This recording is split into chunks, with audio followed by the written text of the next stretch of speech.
Hey guys, welcome back to my channel. তোমরা আমার আগের ভিডিওগুলো দেখে অবশ্যই বুঝতে পেরেছো যে আমরা কোথাও ঘুরতে গিয়েছিলাম। হ্যাঁ, আমরা গিয়েছিলাম সিকিমে। শিয়ালদা থেকে ট্রেন ছিল রাত 10টায়, আর আমরা পরের দিন সকাল 8টার সময় গিয়ে পৌঁছাই এনজিবি স্টেশনে। প্রথমবার পাহাড় আর বরফ দেখার জন্য আমি তো ছিলাম ভীষণ ভীষণ এক্সাইটেড। চা বাগানের মধ্যে দিয়ে যখন যাচ্ছিল ট্রেনটা, অপূর্ব সুন্দর লাগছিল। জলদি কমেন্ট করে দাও যে তোমরাও কারা কারা পাহাড় দেখতে খুব ভালোবাসো।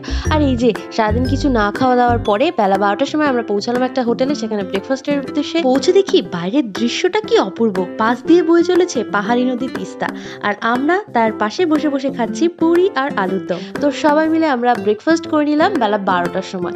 তো সবাই খাওয়া দাওয়ায় তো খুবই ব্যস্ত ছিল। তো তোমরা কিন্তু আমার ব্লগগুলো দেখতে থাকো, এরপরে কিন্তু আসছে খুব সুন্দর সুন্দর ব্লগ।